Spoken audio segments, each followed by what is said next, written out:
This is Jonathan Healy. We're just days away now from the budget and we're trying to get the measure of what the government is actually going to implement. We'll find out, of course, when Michael Noonan takes to his feet on Wednesday. Newstalk's political editor Shane Coleman is with me here. Shane, it's going to be difficult for Michael Noonan to get the balance right, but they've made promises before that they just haven't kept.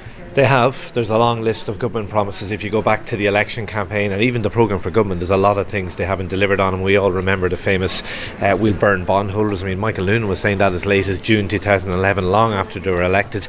Not a cent more into the banks, as Leo Varadkar famously said during the election campaign. Labour's way, or Frankfurt's way, as Eamon Gilmore declared during that election campaign. We've seen no sign of the strategic investment bank that they promised.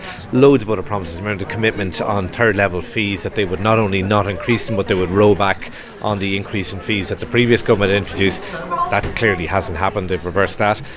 Smaller things like Roscommon Hospital, Mullingar Barracks, all promises given by the government. There is literally a list of about 15 or 20 things that you can cite that they promised in the election and have failed to deliver on. Now, we should say as well, they've also delivered on some of the things that they would say they do. They didn't. But were they the big ticket issues? Did they deliver on what they really promised as core in their programme for government?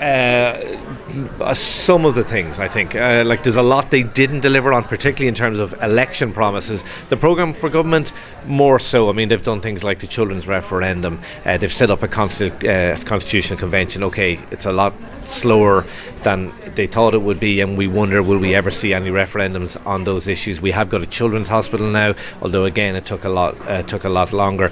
They did get a better deal. They didn't renegotiate the deal with the troika, but we did get a better deal now. You could say that was because of favourable circumstances with Greece and so on, but they did certainly deliver. Another thing they delivered on, which I personally didn't think they would deliver on, was the mortgage interest relief for new buyers, for first time buyers. I thought they wouldn't be able to afford to do that. They're taking that away, according to Michael Noonan. Well, they certainly delivered on it for a certain period of time. It was only ever going to be for a period of time, and it was there for people who had bought a house in the last few years. So they did deliver on that. So some of the things they have done, but many of the things they haven't done. And I think the problem this government had is we all knew how difficult the circumstances were going to be. Their hands were going to be effectively tied when they got into government. They overpromised in the election campaign. They opposed everything in opposition, which oppositions always do, but then they overpromised in that election campaign. I mean, Labour ran ads during that election campaign saying no to increases in VAT. We had a 2 percentage point increase in VAT in the last budget. Things that they must have known deep down they wouldn't be able to live up to when they got to government, and yet they promised them. They made a bit of an error this time around. The Savita story quite rightly dominated the news agenda for a number of days, if not weeks, in the run-up to the budget. They didn't give any leaks. That was the conscious decision that they'd taken.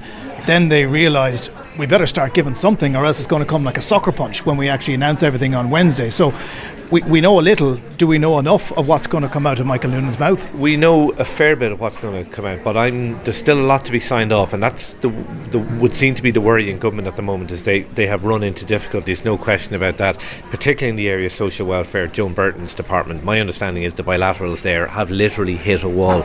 They cannot come up with the 500 million plus that they need to in savings, and they're running out of time to do so. Now, some talk that maybe the Taoiseach and the Tanaiste will be called in to try and address this issue, but we can say with a fair degree of certainty, I think, say for example with social welfare, I think it's more likely than not there will be a cut in child benefit. Now, that would breach that promise they made not to cut social welfare rates, but child benefit accounts for 10% of the social welfare budget. I'm not sure at this stage you can cut $500 million out of the social welfare budget and not touch child benefit. The other things like the job seekers allowance, you get that for 12 months at the moment without being means tested, €188 a week. That will be narrowed down to 9 months. Again, a lot of flack going on behind the scenes in relation to that. Joan Burton is saying, fine, I'll do that, but there needs to be job activation places there, so people who are basically, incentivised, if you want to use that word, to come off that have to have somewhere to go. That's causing an issue. Some speculation as well about, obviously we've heard all about the property tax and the household charge. People in local authority houses don't have to pay that. Some suggestion they may have to pay €1 or €2 extra rent as a kind of a contribution instead, in lieu of a property tax.